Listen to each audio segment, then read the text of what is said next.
Graficando Ando.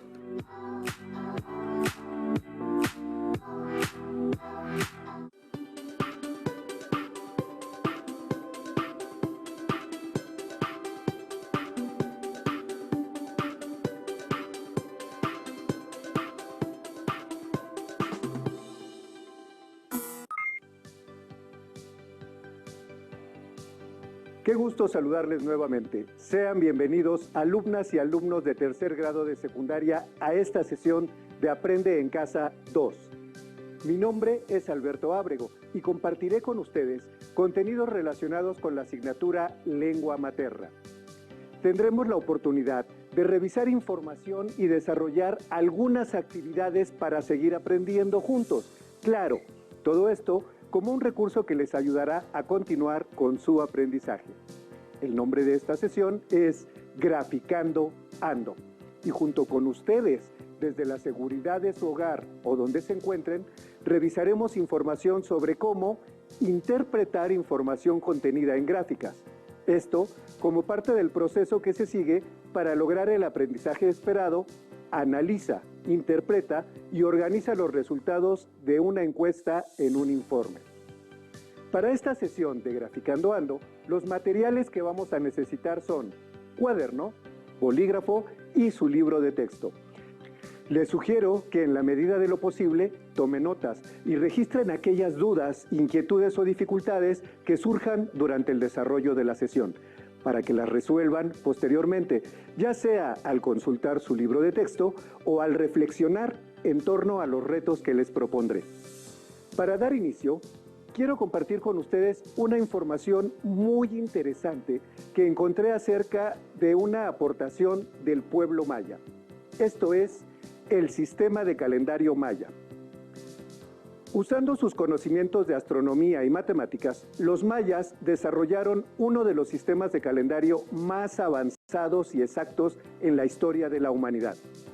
El sistema de calendario maya tiene sus raíces en antiguas civilizaciones indígenas mesoamericanas, particularmente la olmeca. El calendario maya es complejo y sirve tanto para propósitos prácticos como ceremoniales.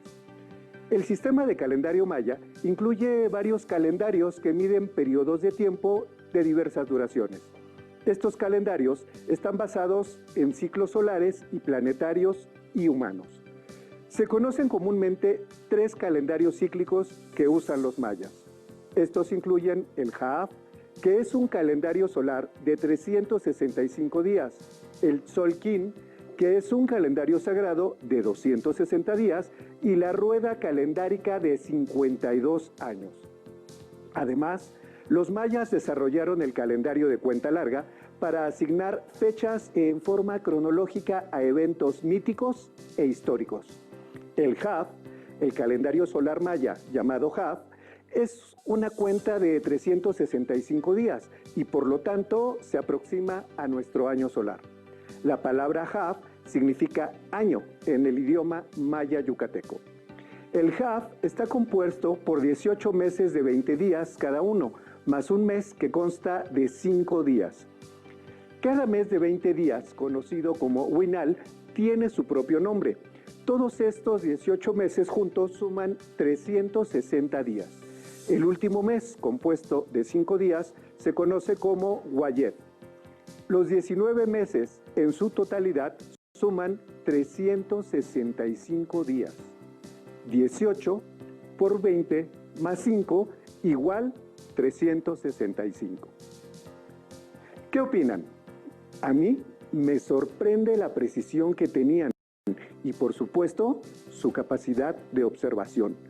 Pero ahora, para continuar con el pasado y su representación gráfica, quiero dar la bienvenida a mi gran amigo el maestro Alejandro Sevilla, quien imparte la asignatura de Historia y con quien sostendremos una breve entrevista para que nos ponga en contexto precisamente sobre el uso de los gráficos.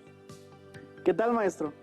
Me da gusto compartir espacio y tiempo para que las alumnas y alumnos de tercer grado de secundaria recuerden que todo lo que aprendemos se vincula de una manera u otra y que somos el resultado de la historia, es decir, de nuestro pasado, ya sea en lengua, tecnología, ciencia o arte.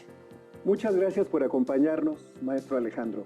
Siempre hemos sido partidarios del trabajo colaborativo y es una magnífica oportunidad para que allá en casa ustedes vean sus ventajas. ¿Qué te parece si para entrar en materia nos cuentas cuándo se inició el uso de los gráficos? Pues no es fácil señalar el momento exacto en la historia en la que nacieron los gráficos. La representación visual de la información se usaba desde tiempos muy remotos, como la lectura de los mayas, por ejemplo, que en su calendario hicieron eso justamente, representar los días y los meses. Pero se dio también en forma de mapas geográficos o celestes. Sin embargo, podría decirse que no fue sino hasta el siglo XVIII cuando surgieron los gráficos estadísticos como tales. ¿Para qué se usaban? Bueno, los estudios científicos, económicos, geográficos, sociales y demográficos tenían cada vez más importancia y las distintas disciplinas científicas avanzaban paulatinamente. Los instrumentos y técnicas de medida eran más precisos y mejores, y al final, como resultado de experimentos y observaciones, se obtenían un conjunto de datos que se anotaban y analizaban. Pero no era suficiente tenerlos, había que facilitar su análisis y su interpretación. Maestro, mencionas una gran variedad de disciplinas. ¿Qué es lo que graficaban? Pues, por ejemplo, les platico datos de tiempos anteriores y que hacen ver la necesidad de los gráficos estadísticos. En el siglo XVII se realizaban estimaciones sobre distancias o también se graficaban las estimaciones de los años restantes de vida en función de la edad de las personas. Ya para el siglo XVIII, además de que siguen desarrollándose mapas, aparecen nuevas formas de representación. Por ejemplo, y esto seguramente les resultará familiar si han elaborado informes, se crearon los gráficos circulares y de barras. La intención era que, a través de la agrupación ordenada de datos, como ocurre en las gráficas de barras o el uso de símbolos, en el caso de los mapas, se representaban de manera más clara los datos que se querían compartir. Finalmente, maestro Alejandro, ¿cuál consideras que sea la importancia histórica del uso de los gráficos y la interpretación de la información contenida en ellos? En definitiva, los gráficos como herramientas de visualización permiten a los profesionales de diversas áreas acceder a los datos de una manera más ágil y sencilla. Imagínense, en un universo donde la cantidad de datos útiles para analizar no deja de crecer. Cada vez son más necesarias este tipo de herramientas que facilitan la obtención de valores procedentes de esos datos y con ello la toma de decisiones relativa al presente y al futuro de una determinada actividad. El análisis e interpretación son herramientas invaluables y deben ir siempre de la mano para facilitar el conocimiento, pues mientras el análisis busca dar respuestas, la interpretación se enfoca en la parte explicativa, en interpretar eso que se ha averiguado sobre los datos. Muchas gracias, maestro Alejandro Sevilla, por acompañarnos y enriquecer nuestra sesión. Te invito a que te quedes con nosotros. Gracias a ustedes por invitarme. Espero que esta sesión les resulte interesante y les sea de mucha utilidad. Me parece que ha sido una plática muy valiosa, porque nos muestra cómo esto que hoy estudiamos ha sido una preocupación de la humanidad desde hace muchos siglos. Además, podemos observar cómo se vinculan las diferentes asignaturas: lengua materna, historia, ciencias, matemáticas. Ahora los invito a ver este video para recordar que nuestro contenido en esta sesión se centra en la interpretación contenida en gráficas. Acompáñenos entonces a ver con atención la ciencia por escrito. Los recursos gráficos tienen como función principal complementar la información y los datos encontrados en un experimento o investigación. En el caso del informe experimental, los recursos gráficos aclaran, complementan y amplían descripciones o explicaciones de conceptos, procesos y resultados, por lo que es importante conocer sus características y usos. Las gráficas sirven para representar datos, generalmente numéricos, mediante líneas, superficies o símbolos. Algunos ejemplos de gráficas son el histograma, la gráfica de pastel y el polígono de frecuencias. La utilización de una u otra dependerá de lo que se desee representar. Por ejemplo, la gráfica de pastel es mejor para mostrar la distribución de porcentajes o la relación de cada parte con respecto a un todo. El histograma permite comparar el comportamiento de una variable, como el peso o la altura, en determinados casos, mientras que el polígono de frecuencias se utiliza cuando se desean comparar dos o más elementos. Las tablas sirven principalmente para ordenar y clasificar datos, de tal forma que permitan la consulta y comparación de la información. En el informe de experimento, las tablas son útiles para mostrar datos precisos y repetitivos del proceso de experimentación. Los diagramas son recursos que expresan visualmente un proceso. Permiten mostrar las diversas relaciones que guardan distintos elementos entre sí. En los informes de experimento sirven para sintetizar el procedimiento y sus resultados. Algunas recomendaciones para utilizar eficazmente los recursos gráficos son: colócalos cerca del contenido al que se refieren y menciona en el texto su relación con los datos que representa. Numéralos y acompáñalos de una leyenda que describa su contenido y aclare los símbolos o abreviaturas que aparezcan. Utiliza diseños simples y no repitas la información en otro gráfico. Revisa que cada recurso sea significativo y relevante para el informe. Por último, no abuses de ellos. Los recursos gráficos por sí solos no dicen mucho. Su función principal es acompañar, reforzar y complementar lo escrito para facilitar su interpretación. Pues muy bien. Hemos visto en el video que los recursos gráficos complementan la información textual con imágenes y ofrecen una perspectiva visual de la información escrita. Los diagramas, tablas y gráficos se usan en artículos académicos para presentar resultados complejos de una manera fácil y entendible. Y nosotros, en esta ocasión, los aplicaremos para tener un panorama más claro de los resultados de un informe. Fíjense bien que aunque en el video habla de un experimento científico, aquí lo abordaremos desde el punto de vista de un estudio de tipo social. Los informes son documentos escritos que tienen como objetivo registrar los pasos o las observaciones del proceso de un experimento de corte científico, un estudio social o económico, hasta llegar a sus resultados. En ese mismo informe, el investigador establece las conclusiones a las que llegó a través del experimento, investigación o estudio. Los informes de investigación son realizados desde edad escolar. Por ejemplo, en las clases de biología, historia, formación o lengua materna, el maestro pide a los aprendices de investigadores, es decir, a los alumnos, que al final de cada experimento o indagación entreguen un informe. Estos informes también se usan en estudios y disciplinas más avanzadas, ya que los investigadores profesionales y otros científicos los emplean de forma recurrente durante sus investigaciones. En general, podemos decir que los informes funcionan como una especie de prueba o evidencia de que el trabajo fue realizado, además de ser un documento de consulta para los interesados en el tema. Es decir, los informes son una constancia de que el experimento fue llevado a cabo por el investigador o investigadores. Además, como estos documentos también sirven para anotar los datos y particularidades que se observaron durante el proceso. El investigador tiene un registro donde localizar las características, los posibles avances, la metodología implementada, así como inconvenientes surgidos durante el proceso y los resultados de su investigación. Asimismo, servirá a futuros investigadores que se interesen por el tema que se trató en el experimento. Por ejemplo, un nuevo investigador puede recurrir al informe que realizó otro con el propósito de ampliar el objeto de estudio y aportar nuevos elementos. Dentro del campo estudiantil, los informes les permiten a los docentes evaluar el desempeño de sus alumnos en las distintas asignaturas. Es más común este tipo de textos en biología, física y química, pero sin duda las investigaciones de tipo social no se quedan atrás.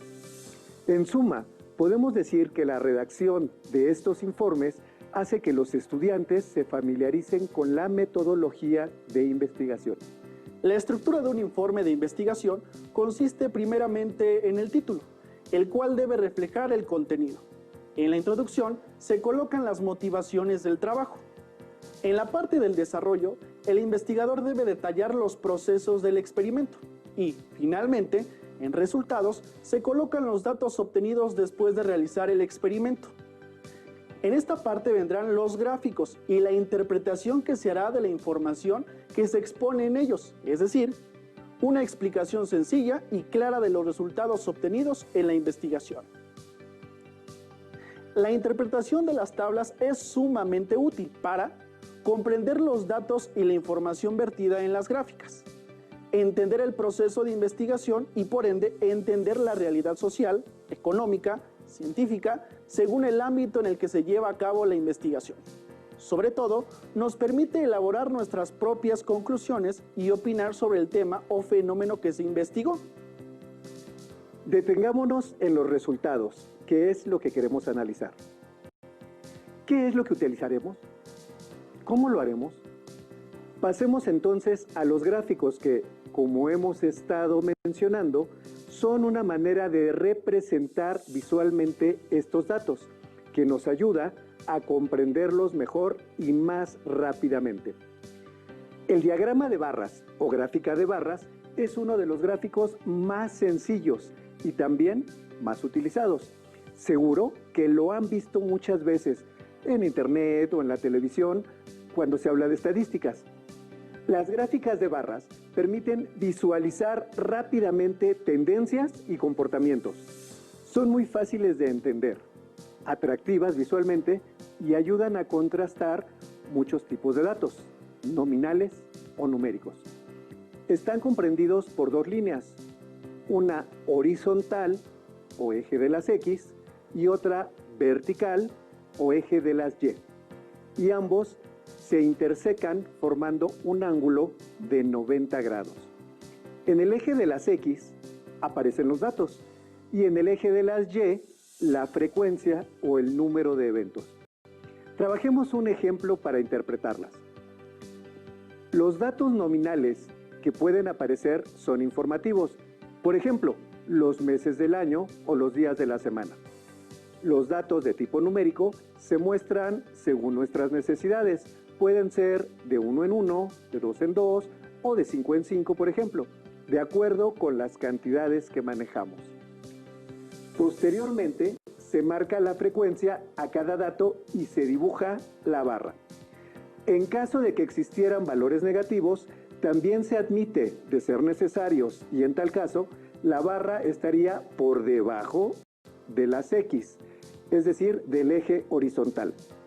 Observemos que en este caso, en el eje de las X, tenemos 4 meses: enero, febrero, marzo y abril. Aquí observamos la preferencia de compra de un producto, motivada por la publicidad, y establece 4 rangos o categorías diferentes: menores, adolescentes, adultos y adultos mayores. A partir de la información plasmada en la gráfica de barras, yo puedo decir que mi interpretación es la siguiente. Se aprecia que, en el último mes, aumentaron las compras de ese producto particularmente por adultos mayores. Quiero mostrarles una variedad que es cuestión de gusto y que puede funcionar de forma similar a la gráfica de barras. La gráfica de líneas. Aquí hay una línea que va uniendo puntos y muestra el comportamiento, en este caso, de la preferencia de compras. Como es visible, son los mismos datos, los meses, enero, febrero, marzo y abril, los mismos rangos, menores, adolescentes, adultos y adultos mayores, y la misma cantidad de preferencia de compra. Por lo tanto, las inferencias que yo hago al respecto de los datos que se observaron en los 3 gráficos sería la misma que ya mencioné. El aumento se dio sobre todo en la población de adultos mayores. Excelente. Ahora bien, si ya tenemos identificada la frecuencia de eventos, puede ser que nos presenten esos mismos datos, pero en porcentajes. Observemos justamente el mes de abril y aquí viene otra gráfica que conocemos como circular o de pastel. Para ello, a través de una regla de 3, El autor del informe convirtió los datos a porcentajes y posteriormente construyó con ellos este tipo de gráfico. Es notoriamente mayor la preferencia de adultos mayores, después menores, adolescentes y finalmente fueron los adultos quienes mostraron menos interés por el producto que se analiza. Veamos la comparación de ambas gráficas. En la gráfica de barras del lado izquierdo de su pantalla tenemos el conteo de asistencia, mientras que en la del lado derecho, que es una gráfica de pastel, se observa el porcentaje. Aquí la interpretación se ratifica y se puede decir que ese producto, en este caso servicio, es preferido por los adultos mayores conforme va cambiando la estación. Como nos hemos dado cuenta, los datos que se han utilizado son definitivamente más comprensibles a través de los gráficos. Imagínense, si en una reunión yo me pongo a hablar de cifras y porcentajes, podría resultar muy tedioso. Pero si les muestro una gráfica, visualmente podrán entender aquellas cifras que les quiero compartir. Lo más importante de esto es hacer una interpretación de los datos que se representan en textos discontinuos, con el propósito de que la mayoría de las personas comprenda la información resultado de la investigación. Ahora bien, gracias a las gráficas, puedo también diferenciar y apoyar mis resultados y con base en ello desarrollar mis conclusiones. Por ejemplo, en el diagrama de barras simplemente veíamos cuántas personas preferían un cierto servicio en un determinado mes. Y ya en la gráfica circular puedo llegar a la conclusión de cómo se elevó el porcentaje y puedo suponer que el calor de la primavera influyó para que determinada categoría de usuarios consumiera o participara del servicio. Maestro, ¿qué te parece si toda la información que hemos compartido en la sesión con alumnas y alumnos la llevamos a otras situaciones de la vida cotidiana? Eso me parece excelente. ¿Tienes alguna sugerencia? A ver, recuerda, ¿cuándo viste por última vez una interpretación de resultados de manera gráfica? Pues ahora que lo pienso, fue la semana pasada que me entregaron unos estudios de laboratorio. Y como sabes, los términos médicos no son lo mío. Pero cuando llegué con el doctor, me hizo la interpretación de los resultados del estudio. Todo lo que yo no entendía de las gráficas que ahí pusieron, el doctor me lo dijo de una manera muy clara y en términos llanos. Cierto, los estudios de laboratorio o los análisis que nos manda a hacer el doctor son un muy buen ejemplo. Obviamente no tenemos a la mano tus resultados, pero observemos esta imagen. En la gráfica de líneas se observan los niveles de glucosa en la sangre. Se está llevando un seguimiento diario y en esos 4 días claramente observamos qué día fue más alto. La interpretación de esa información, sin ser especialista, sería que el incremento de los niveles de azúcar en la sangre del paciente se debe probablemente al consumo de alimentos con alto contenido de azúcar o bien a la ingesta de frutas o verduras, lo cual nos da una idea de la causa que puede aumentar los niveles de glucosa. ¿Qué tal, Hasta yo me asombro, para que vean cómo las gráficas facilitan la comprensión. Pero estoy seguro de que lo que platicaba el maestro Alejandro al inicio de la sesión, lo seguimos utilizando, los mapas. Por supuesto, ahí está el caso del Instituto Nacional de Estadística, Geografía e Informática, INEGI, que realiza diversos estudios a nivel nacional. Observemos la siguiente diapositiva. Ah, muy interesante. En el estudio que llevó a cabo el INEGI, se utilizan los mapas para representar los datos estadísticos en diversas áreas. Como podemos observar para este estudio, se levantó una encuesta acerca del consumo de focos según el clima de la región. Es correcto. Y aquí se puede llegar a la conclusión de que a mayor calor, menos uso de focos. Por otro lado, el mapa nos muestra justamente la división de acuerdo con las regiones climáticas. En amarillo, la región cálida extrema. En gris, la región templada. Y en naranja, la región tropical. Ahora, algo muy importante, la interpretación de los investigadores del INEGI. Mucha atención, pues es a lo que queremos llegar. El progreso en la penetración de tecnologías eficientes de iluminación es muy similar por región, pues en las 3 regiones el porcentaje de focos incandescentes es cercano al dato nacional, 16.4%. Muy claro de entender. No cabe duda que los gráficos nos facilitan la vida. Hacen que la información que se nos ofrece sea útil, clara y al alcance de diversos tipos de público. Obviamente, la información recabada por los investigadores cuenta con veracidad gracias a la participación de múltiples personas encuestadas. Y esa gran cantidad de datos se concentra en un gráfico que hace más sencilla la interpretación. No olviden que las diversas asignaturas nos complementamos y trabajamos de forma colaborativa. Esta ocasión vimos lengua materna, ciencias, matemáticas, historia y hasta entra en juego sus habilidades artísticas y tecnológicas. Muchas gracias. Les sugiero que para reafirmar lo que aquí vimos, localicen en su libro de texto El aprendizaje esperado, analiza, interpreta y organiza los resultados de una encuesta en un informe, para que cuenten con más elementos y podamos interpretar información contenida en gráficas. Llegó el momento de despedirnos de ustedes, pero antes de hacerlo, les tengo un reto.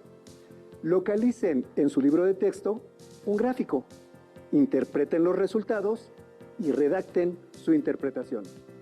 Para finalizar, apoyándose en esos gráficos, expliquen a la familia los resultados y su interpretación. Muchas gracias por su atención. Les invito a que continúen aprendiendo y, por supuesto, pongamos todo nuestro empeño en este ciclo escolar. Por esta ocasión hemos terminado, pero aún nos queda mucho por aprender juntos. Agradezco nuevamente el valioso apoyo y colaboración del maestro Alejandro Sevilla. No olviden una frase del astro brasileño del fútbol, Pelé, que dijo: "Ningún individuo puede ganar un partido por sí mismo. Aprendamos a trabajar en equipo". Soy Alberto Ábrego y les recuerdo que les espero